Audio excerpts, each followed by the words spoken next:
तो इस लेक्चर में हम डिस्कस करेंगे वेरियस कंसंट्रेशन टर्म्स को। जो कंसंट्रेशन टर्म्स क्या होती हैं पहले मैं वो आपको बता दूं। देखिए, सबसे पहले मैं आपको ये बता दूं कि सोल्यूशन क्या है, सोल्यूशन क्या होता है वो जरा वो देख लीजिए। लास्ट लेक्चर है हमारे unit number first 11th class का। सोल्यूशन क्या होता है आप जरा वो देखिए। सोल्यूशन क्या है, आप सिंपल से एक बात याद रखिए, पानी में आप चीनी मिक्स कर लो, पानी में चीनी मिक्स करने से जो चीज बन के सामने आती है वो शरबत है और उस शरबत को हम बोलते हैं सोल्यूशन। ठीक है, इसके अलावा ये जरूरी नहीं कि पानी में चीनी मिक्स किया तो सोल्यूशन बन गई। पानी में दूध मिक्स कर लो या दूध में पानी मिक्स कर लो वो भी सोल्यूशन होती है। हवा में मिक्स है, air, carbon dioxide, nitrogen mix है तो एक गैस दूसरी गैस के अंदर मिक्स है वो भी सोल्यूशन होगी। ठीक है, एक अलाय एक मेटल दूसरे मेटल के बीच मिक्स करके अलाय बनाते हैं वो भी एक सोल्यूशन होगी। ठीक है, इस तरीके से बड़ी ऐसी चीजें हैं जो हमारी एटमॉस्फेयर में प्रेजेंट हैं सोल्यूशन की फॉर्म में। तो सोल्यूशन होता है होमोजीनियस मिक्सचर ऑफ टू और more than two component. homogeneous mixture of two or more than two component, more than two component। अब ये होमोजीनियस मिक्सचर क्या हुआ वो बता दीजिए। होमोजीनियस मिक्सचर ये है कि फॉर एग्जांपल आपने एक गिलास पानी का लिया और उस पानी के गिलास में आपने क्या किया, चीनी डाली। चीनी डाल के आप पानी के गिलास में शरबत बनाना चाहते हैं। अब जितना शरबत इस जगह से मीठा होगा नीचे वाले हिस्से से, उतना ही शरबत ऊपर वाले हिस्से से भी मीठा होने वाला है। मतलब वो हर जगह से उसकी जो स्वीटनेस है वो इक्वली हो, तो जो मिक्सचर होगी या जो सोल्यूशन बनेगी उस सोल्यूशन का नाम क्या होगा, होमोजीनियस सोल्यूशन होगा। मतलब होमोजीनियस में जो कंपोजिशन होती है हमारे सोल्यूशन की वो क्या होती है, यूनिफॉर्म होती है। लेकिन हीट्रोजीनियस मिक्सचर ऐसी नहीं होती। हीट्रोजीनियस मिक्सचर ऐसी होती है, फॉर एग्जांपल ये पानी का गिलास है, इसके अंदर आप सेंट डाल दो, सेंट स्टिर करने के बाद मिक्स तो होगी लेकिन आफ्टर सम टाइम वो सेटल डाउन हो जाएगी नीचे। अब यहां सेंट कम होगी और यहां सेंट ज्यादा होगी, मतलब यूनिफॉर्म कंपोजिशन नहीं है। नॉन यूनिफॉर्म कंपोजिशन वाली मिक्सचर को हम क्या बोलते हैं, हेटेरोजेनस मिक्सचर बोलते हैं। तो सॉल्यूशन दो या दो से ज्यादा कंपोनेंट मिलके जो चीज बनाए उसको हम क्या बोलते हैं, सोल्यूशन बोलते हैं। फॉर एग्जांपल हमारा शुगर है और शुगर हमने वाटर के बीच डाला, एक हमें शरबत बन के सामने आया, वो जो चीज बन के आई उसका नाम क्या है, सोल्यूशन है। देखिए यहां कितने कंपोनेंट से मिलकर सोल्यूशन बनी, यहां शुगर और वाटर दो कंपोनेंट से मिलकर सोल्यूशन बनी। दो से ज्यादा कंपोनेंट से मिलकर भी सोल्यूशन बनती है। अगर दो कंपोनेंट से मिलकर सोल्यूशन बने तो उस सोल्यूशन का नाम होगा बाइनरी सोल्यूशन। उस सोल्यूशन का क्या नाम है, बाइनरी सोल्यूशन। तो मैंने आपको बताया कि सॉल्यूशन दो कंपोनेंट वाली है, यहां जो हम डिस्कस कर रहे हैं। अब उन दो कंपोनेंट का नाम क्या होगा, उन दो कंपोनेंट का नाम होगा जी, एक कंपोनेंट का नाम होगा सॉल्यूट और दूसरे कंपोनेंट का नाम क्या होगा, सॉल्वेंट होगा। एक कंपोनेंट का नाम सॉल्यूट है और दूसरे कंपोनेंट का नाम क्या है, सॉल्वेंट है। अब किसको हम सॉल्यूट बोलें और किसको हम सॉल्वेंट बोलें ये कैसे हमें पता चलेगा। तो याद रखिए, सॉल्यूशन के अंदर वो वाला कंपोनेंट जो कि लेसर क्वांटिटी में होगा, जो कि स्मॉलर क्वांटिटी में होगा, उसे हम बोलते हैं सॉल्यूट।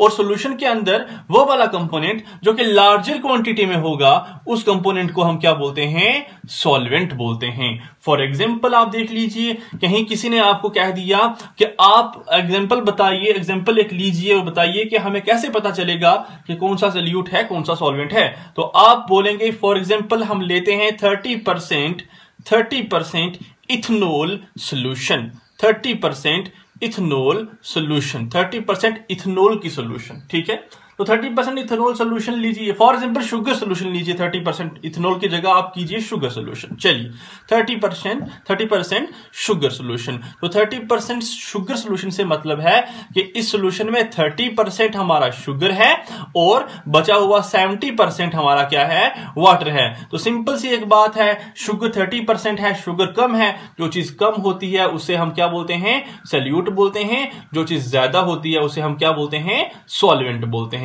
तो यहां से हमें पता चला सॉल्यूट कौन सा होता है और सॉल्वेंट कौन सा होता है। तो कंसंट्रेशन टर्म आई अब एक नई टर्म जिसको हम बोलते हैं कंसंट्रेशन टर्म, जो कि हमें इस यूनिट के लास्ट लेक्चर में डिस्कस करनी थी।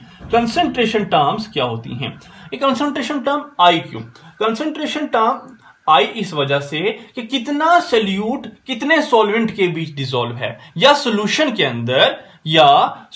के अंदर सॉल्वेंट कितना है और सल्यूट कितना है, ये चीज जानने के लिए जो टर्म आई, उस टर्म को हम बोलते हैं कंसंट्रेशन टर्म। तो इस टाइम तक हमने डिस्कस किया कि सॉल्यूशन होता क्या है। होमोजीनियस मिक्सचर होता है दो या दो से ज्यादा कंपोनेंट का, जिसके मिलाने से क्या बन जाती है, सॉल्यूशन बन जाती है। और होमोजीनियस मिक्सचर भी मैंने आपको बताया कि होमोजीनियस मिक्सचर क्या होता है, ठीक है। अब सॉल्यूशन के कुछ दो कंपोनेंट थे, एक का नाम सॉल्यूट था, दूसरे का सॉल्वेंट था। तो वो वाला कंपोनेंट जो कि लेसर क्वांटिटी में हो उसे हम सॉल्यूट बोलते हैं, वो वाला कंपोनेंट जो लार्जर क्वांटिटी में हो उसे हम सॉल्वेंट बोलते हैं। तो कंसंट्रेशन टर्म इस वजह से आए कि कितना सॉल्यूट कितना सॉल्वेंट हमारे सॉल्यूशन के अंदर प्रेजेंट होता है, उसको देखने के लिए, उसको मेजर करने के लिए, उसको पता करने के लिए हमारी कंसंट्रेशन टर्म आई। तो लेते हैं सबसे पहले कंसंट्रेशन टर्म जिसका नाम है मोल फ्रैक्शन। सबसे पहले कंसंट्रेशन टर्म है उसका नाम है मोल फ्रैक्शन। तो शुरू कीजिए मोल फ्रैक्शन को डिस्कस करना। सबसे पहले शुरू करते हैं मोल फ्रैक्शन की डेफिनेशन को लेके। तो लिखेंगे आप definition, the ratio of is defined as, mole fraction is defined as the ratio of number of moles of one component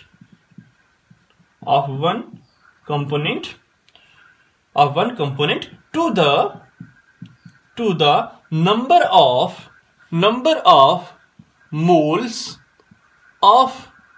number of moles present in solution। ठीक है, ये लिखिए, to the number of moles present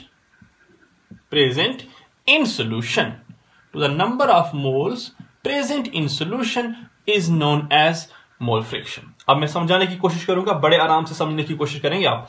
ratio of number of moles of one component to the total number of mole to the total number of mole present in solution. देखिए, let करता हूं यहां आज concentration term में जब भी मैं one लिखूंगा वो वन होगा सॉल्वेंट के लिए, और जब भी मैं टू लिखूंगा वो टू होगा हमारे सॉल्यूट के लिए। याद रखिए पहले ही, ये बाद में आपको पता चल जाएगा सर क्या बोल रहे हैं, ठीक है। जब भी वन लिख रहा हूं वो सॉल्वेंट के लिए है, और जब भी मैं टू लिख रहा हूं वो सॉल्यूट के लिए। देखिए, अब मैं शुरू करता हूं मोल फ्रैक्शन को समझाना। मोल फ्रैक्शन को हम डिनोट करते हैं, एक वर्ड है काई से, सिंबल काई से, ठीक है, काई।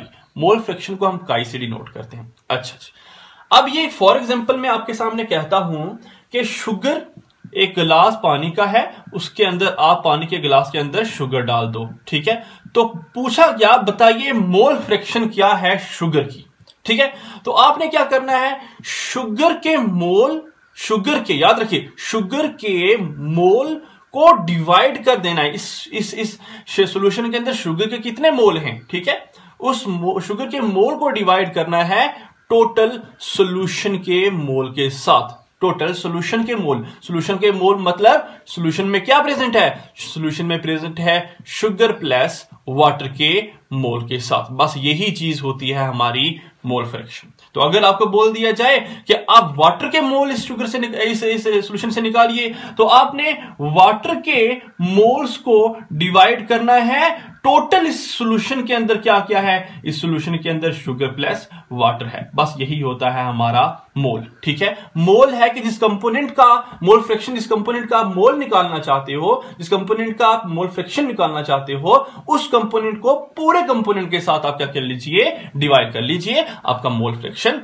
आ जाएगा। चलिए हम करते हैं, हमने कहा वन हमेशा किसके लिए लिख रहे हैं, हम सॉल्वेंट के लिए लिख रहे हैं। तो हम शुरू करते हैं मोल फ्रैक्शन निकालना किसके लिए, सॉल्वेंट के लिए, ठीक है। मोल fraction of solvent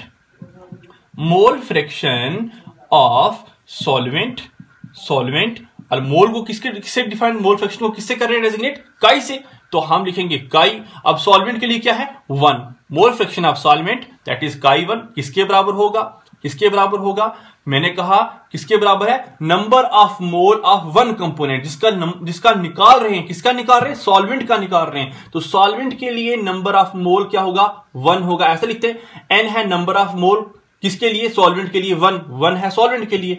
number of mole of solvent divided by, मैंने कहा total number of mole present in solution, और total number of mole present in solution मतलब सॉल्वेंट प्लस सॉल्यूट। ये है हमारा मोल फ्रैक्शन सॉल्वेंट का। Solvent N1 is the number of mole of solvent divided by number of mole of solvent plus number of mole of solute. Mole fraction हो गया हमारे solvent का। Similarly आपको अगर बोल दिया जाए कि मोल फ्रैक्शन आप निकालिए सैल्यूट का, मोल फ्रैक्शन आप निकाल के बताइए सैल्यूट का, तो मोल फ्रैक्शन को किससे रिप्रेजेंट करते हैं? काई से। तो हमने लिखना है काई 2, ठीक है, काई 2 किसके लिए है? सैल्यूट के लिए। तो मोल fraction of salute that is काई 2 किसके बराबर होगा? Number of mole and number of mole of salute N2 है सैल्यूट के लिए, हाँ, number of mole of salute divide by total number of mole present in solution, total number of mole N1 plus N2। तो ये निकला हमारे किसके लिए? मोल फ्रैक्शन सैल्यूट के लिए, और ऊपर वाला किसके लिए निकला? सॉल्वेंट के लिए। मोर एवर ये बात भी याद रखिए, the sum of mole fraction of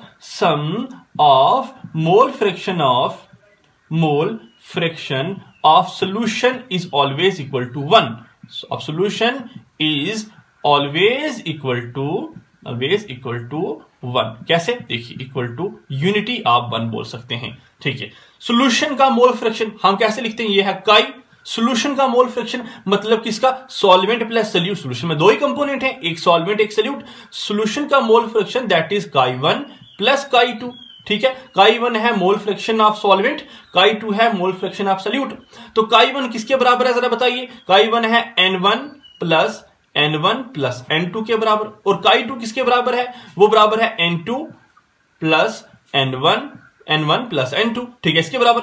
इन दोनों को मैं ऐसा भी लिख सकता हूं, आराम से मैं ऐसा लिख सकता हूं, देखिए कैसे इसको लिख सकता हूं मैं, N1 N2 divided by N1 plus N2, और ये चीज किसके बराबर होती है? अगर मैथ में आपने पढ़ा है, ये चीज होती है 1 के बराबर। तो यहां तक हमने डिस्कस किया मोल फ्रैक्शन क्या होता है। मोल फ्रैक्शन होता है कि आपके नंबर ऑफ मोल कितने हैं सॉल्वेंट के, डिवाइड कर लीजिए total number of mole of solution के साथ। आपके नंबर ऑफ मोल कितने हैं सॉल्यूट के, डिवाइड कर लीजिए total number of mole of solution के साथ। तो मोल फ्रैक्शन यहां से हम निकाल सकते हैं कि हमारे सॉल्वेंट का मोल फ्रैक्शन कितना है, हमारे सॉल्यूट का मोल फ्रैक्शन कितना है। यहां से मतलब हम मोल फ्रैक्शन निकाल सकते हैं, मोल का फ्रैक्शन निकाल सकते हैं, मतलब कंसंट्रेशन टर्म हम निकाल सकते हैं। तो एक कंसंट्रेशन टर्म हमने डिस्कस की। आइए नेक्स्ट कंसंट्रेशन टर्म को हम डिस्कस करते हैं, वो है हमारी मोलैरिटी, ठीक है। तो शुरू करते हैं नेक्स्ट कंसंट्रेशन टर्म को डिस्कस करना। उसका नाम है हमारा molarity, MOLARITY, molarity.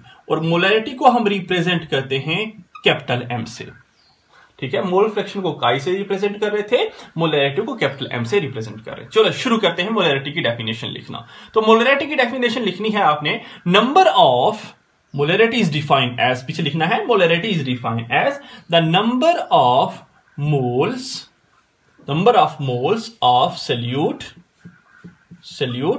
dissolved per liter of the solution, dissolved per liter of the solution.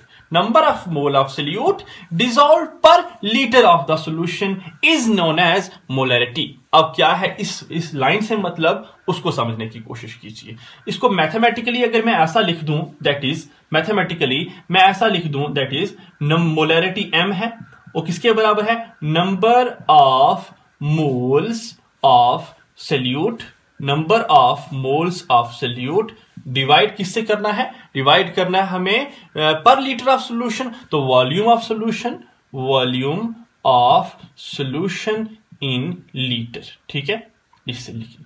तो ये मैथमेटिकली मैं ऐसा भी लिख सकता हूं, number of mole of solute divided by volume of solution in litre. आइए शुरू करते हैं। Number of mole of solute, number of mole of solvent, N है नंबर ऑफ मोल, ठीक है, और सॉल्वेंट के लिए क्या होगा? N1, this is N1 is the number of mole of solvent. N2, N है नंबर ऑफ मोल, और नंबर ऑफ मोल अगर सॉल्यूट के लिए है तो हम लिखेंगे N2, ठीक है। तो number of mole of solute है तो क्या लिखना पड़ेगा? N2 लिखना पड़ेगा, ठीक है। Let N2 is the number of mole of solute, हाँ लिखिए लेट N2, अब लिखिए let N2 is the number of mole of solute dissolve in कितना? V millilitre of solvent, V millilitre of solution. तो मोलैरिटी किसके बराबर होगी? Number of mole of solute क्या है? N2 है, N2 मैंने कहा कितने, यहां इसने बोला हुआ है volume of solution in litre, लेकिन मैं लेता हूं मिलीलीटर में। अगर मैं मिलीलीटर में लूं तो V के आगे छोटा सा मिलीलीटर ले लीजिए। हमें पता है कि 1 लीटर के अंदर 1000 मिलीलीटर होते हैं या नहीं? बिल्कुल ठीक है। तो अगर लीटर की बजाय मैंने मिलीलीटर लिख लिया तो मुझे यहां पे 1000 के साथ क्या करना पड़ेगा, मल्टीप्लाई करना पड़ेगा। और आगे आप रीजन भी लिख सकते हैं कि 1 litre is equal to 1000 millilitre. तो यहां तक क्लियर है आपको? Molarity N2 number of mole of solute, volume of solution litre बोला था, मैंने मिलीलीटर में कन्वर्ट किया। अगर मुझे मिलीलीटर में कन्वर्ट करना है, मुझे 1000 से क्या करना पड़ेगा, मल्टीप्लाई करना पड़ेगा। तो इससे पहले आप सब पढ़ चुके हैं नंबर ऑफ मोल का फॉर्मूला क्या होता है। नंबर ऑफ मोल का फॉर्मूला आप पढ़ चुके हैं। याद रखिए, नंबर ऑफ मोल का फॉर्मूला मैंने बताया है आपको वहां पे मोल कंसेप्ट के अंदर। नंबर ऑफ मोल का फॉर्मूला क्या है, वो होता है हमारा नंबर ऑफ मोल का फॉर्मूला जो मास होगा, mass divided by given mass या mass divided by molecular mass. ठीक है, डिवाइडेड बाय मॉलिक्यूलर मास। मैं वहां बोलता था इस मॉलिक्यूलर मास को gram molecular mass, gram atomic mass, कुछ भी लेके। ठीक है, तो मास अपॉन मॉलिक्यूलर मास ये होता है हमारा क्या, मोल का फॉर्मूला। बस याद रखिए इस बात को, बार बार आने वाला है आगे। नंबर ऑफ मोल का फॉर्मूला है मास अपॉन मॉलिक्यूलर मास। चलिए, तो नंबर ऑफ मोल यहां किसके हैं, नंबर ऑफ मोल यहां किसके हैं, सॉल्यूट के हैं। तो नंबर ऑफ मोल को मैं ऐसा भी लिख सकता हूं, नंबर ऑफ मोल सॉल्यूट के हैं तो मैं ऐसा भी लिख सकता हूं, इफ W2, हां यहां W इज अ वेट और मास एक ही बात है। W2 है तो वेट 2 किसके लिए होता है, सॉल्यूट के लिए। If W2 is the mass of solute,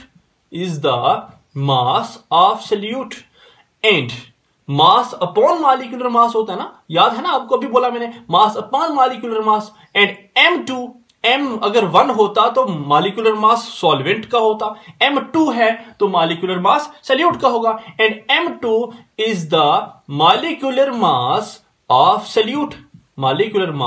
solute, ठीक है। तब हम क्या करेंगे, नंबर ऑफ मोल को इस तरीके से भी लिख सकते हैं, W2 अपॉन M2, ठीक है, क्योंकि नंबर ऑफ मोल किसके बराबर होता है, मास अपॉन मॉलिक्यूलर मास के बराबर होता है। अगर यहां N1 होता तो W1 अपॉन M1 होता, यहां N2 है तभी W2 अपॉन M2 है। तो अब यहां पे वो इक्वेशन पुट की हमने, तो जैसे ही हमने यहां पुट की तो W2 upon M2 multiply by 1000 divided by V millilitre निकल के सामने आया। तो ये थी हमारी फाइनल इक्वेशन। तो यहां से B मोलैरिटी को काउंट किया जा सकता है। तो मोलैरिटी के यूनिट्स क्या हुए वो बता दीजिए। ऊपर है मोल, नीचे है सॉल्यूशन का वॉल्यूम लीटर में, तो मोल लीटर इनवर्स ये भी हमारे यूनिट हैं मोलैरिटी के। मोल लीटर इनवर्स चाहे ऐसा लिखो चाहे आप ऐसा मोल पर लीटर ऐसा लिखो। तो ये है हमारा मोलैरिटी। सेकंड मोलैरिटी क्या है यो हमने यहां पे डिस्कस किया। चलिए नेक्स्ट डिस्कस करते हैं थर्ड कंसंट्रेशन टर्म जो कि मोलैरिटी के बाद है। देखिए थर्ड कंसंट्रेशन टर्म क्या है वो आप देखिए। थर्ड कंसंट्रेशन टर्म है हमारी मोलैरिटी। Molality MOLALITY molality. और मोलैलिटी को हम रिप्रेजेंट करते हैं स्मॉल m से, ठीक है। अब इसकी डेफिनेशन आप लिखेंगे the number of moles of solute, number of moles of solute, number of moles of solute dissolve पर केजी, डिसॉल्व वहां लीटर था, ठीक है, डिसॉल्व पर केजी, हाँ पर केजी, और केजी में 1000 ग्राम होते हैं, सॉरी, हाँ, डिसॉल्व पर KG of solution, number of mole of solute dissolve पर केजी ऑफ सॉल्यूशन। मोलैलिटी को स्मॉल m से रिप्रेजेंट करते हैं तो यहां लिख सकते हैं number of moles of solute, number of moles of solute divided by, अब केजी है तो केजी के लिए वॉल्यूम तो नहीं लिखेंगे, केजी के लिए क्या लिखेंगे बच्चे, केजी के लिए लिखेंगे mass of solution in KG, mass of solution in KG. तो इसको ऐसा भी लिख सकते हैं number of mole of solute divided by mass of solution in KG. अब इसी को मैं ऐसा भी लिख दूं number of mole of solute n है नंबर ऑफ मोल, अगर 2 लिख दो तो number of mole of solute हो जाएगा। ठीक है, मास केजी में है, मैं ग्राम में कन्वर्ट करता हूं, मास इन ग्राम। तो मास इन ग्राम करने के लिए 1 केजी में 1000 ग्राम तो होते हैं, तो मैं मैथमेटिकली इस फॉर्मूले को ऐसा भी रिप्रेजेंट करता हूं। मोर एवर 2 मिनट पहले आपने बोला नंबर ऑफ मोल किसके बराबर होता है? नंबर ऑफ मोल हमारा होता है हमारा गिवन मास या mass of solute divided by molecular mass of solute. अभी 2 मिनट पहले पढ़ा mass of solute upon molecular mass of solute. तो यहां पे इस फॉर्मूले को मैं ऐसा भी लिख पा रहा हूं। यह है हमारा मोलैलिटी का फॉर्मूला। जिसको नहीं क्लियर है जरा से रिवाइंड करके वीडियो देख लीजिए, क्लियर हो जाएगा। N2 अगर यहां पे N1 होता, अगर यहां पे N1 होता तो N1 होता हमारा W1 अपॉन M1। यहां बस N2 है, N2 की वजह से W2 अपॉन M2, क्योंकि नंबर ऑफ मोल किसके बराबर होता है? मास अपॉन मॉलिक्यूलर मास के बराबर। ठीक है, तो N2 क्या है, यहां W2 क्या है? मास। M2 क्या है? Molecular mass. तो यहां से यूनिट निकाल लीजिए जरा। यूनिट यहां से क्या निकल के सामने आएंगे? यूनिट्स यहां से जो निकल के सामने आएंगे वो हमारा ऊपर क्या है? मोल। ऊपर है हमारा मोल, ठीक है, क्लियर है? ऊपर है हमारा मोल और नीचे क्या है हमारा? केजी, मोल पर केजी। और इसी को ऐसा रिप्रेजेंट करते हैं मोल केजी इनवर्स। तो ये थे हमारे मोलैलिटी के कंसेप्ट। मोलैलिटी के बाद लास्ट पे हम डिस्कस करने वाले हैं फाइनल कंसंट्रेशन टर्म, वो है हमारी नॉर्मेलिटी। नॉर्मेलिटी देखते हैं फाइनल कंसंट्रेशन टर्म यहां पे, और हम यूनिट अपना खत्म करते हैं यहां पे कंसंट्रेशन टर्म का। पहला यूनिट भी खत्म हो जाएगा। Defined as a number of, this is defined as the number of gram equivalent, the number of gram equivalent of solute, gram equivalent of solute dissolved per liter of solution, dissolved per liter of solution. It is defined as the number of gram equivalent of solute dissolved per liter of solution. अच्छा, अब आई बात कि sir ये number of gram equivalent क्या होता है? आप जरा वो बता दो कि नंबर ऑफ ग्राम इक्विवेलेंट क्या इससे पहले हमने कहीं पढ़ा या नहीं पढ़ा? तो आप जरा मुझे जरा ये बताएंगे कि नंबर ऑफ ग्राम इक्विवेलेंट आपने इससे पहले कहीं पढ़ा या नाम सुना इस वीडियो, इस प्लेलिस्ट के अंदर, इस प्लेलिस्ट के अंदर, इस लेक्चर के अंदर? इससे पहले जो हमने लेक्चर डिस्कस किए इस यूनिट में ग्राम इक्विवेलेंट भी हमने पढ़ा हुआ है। तो अगर आपने ग्राम इक्विवेलेंट वाली वीडियो नहीं देखी तो यहां 100% कंसेप्ट क्लियर नहीं होने वाला। मोर ओवर थोड़ा सा कंसेप्ट मैं आपको देता हूं ग्राम इक्विवेलेंट क्या होता है। देखिए, ग्राम इक्विवेलेंट अगर कहीं किसी ने आपको बोल दिया कि आप क्या कीजिए, ग्राम इक्विवेलेंट निकालिए हमारे किसका? HCl का। ठीक है, आप ग्राम इक्विवेलेंट निकालिए HCl का, जिसका मास आपको दिया हुआ है 36.5। ठीक है, याद रखिए ग्राम इक्विवेलेंट निकालना है किसका? HCl का, इसका मास आपको दिया हुआ है 36.5। तो ग्राम इक्विवेलेंट निकालने के लिए पहले इक्विवेलेंट मास निकालना पड़ता है। इक्विवेलेंट मास क्या होता है? इक्विवेलेंट मास होता है हमारा molecular mass, molecular mass divided bye एक फैक्टर होता है x। ठीक है, HCl के लिए बोल रहा था ना मैं, हाँ, HCl के लिए जो x होता है वो होती है बेसिसिटी, और बेसिसिटी कि कितने h देता है वो। मॉलिक्यूलर मास हमारे HCl का कितना है? H का 1 होता है, Cl का 35.5, मतलब कितना निकल के आया? 36.5। और x है हमारी बेसिसिटी, कितने h देगा? एक ही तो h है, एक ही देगा, तो डिवाइड बाय 1 करेंगे। तो 1 करने के बाद जो आंसर यहां पे आएगा 36.5 आएगा। इक्विवेलेंट मास निकल के आया 36.5। अब इक्विवेलेंट मास जब हमने निकाला, इक्विवेलेंट मास से हम क्या करेंगे? ग्राम इक्विवेलेंट निकालेंगे। तो ग्राम इक्विवेलेंट किसके बराबर होता है? ग्राम इक्विवेलेंट का एक फॉर्मूला मैंने आपको करवाया था, डिटेल में हमने पढ़ा था ये लेक्चर। उसका फॉर्मूला था गिवन मास, जो आपको दिया होगा, given mass divided by equivalent mass, given mass divided by equivalent मास। आपको गिवन मास पहले दिया हुआ है, ठीक है, कहा था मैंने ग्राम इक्विवेलेंट निकाली HCl का, जिसका मास 36.5 है। तो गिवन मास आपको दिया हुआ 36.5, इक्विवेलेंट मास भी अभी आपने निकाला, वो किसके बराबर है? 36.5। तो दोनों को डिवाइड करके जो आंसर आया वो 1 है। 1 is here the gram equivalent of HCl। तो 1 है आंसर यहां ग्राम इक्विवेलेंट HCl का। तो ग्राम इक्विवेलेंट निकालने का भी फार्मूला मैंने आपको बताया, याद रखिए ग्राम इक्विवेलेंट किसके बराबर होता है? गिवन मास अपॉन, यहां लिख लेता हूं, given mass divided by equivalent mass, given mass divided by equivalent मास, यह है ग्राम इक्विवेलेंट का फॉर्मूला। चलिए अब शुरू करते हैं।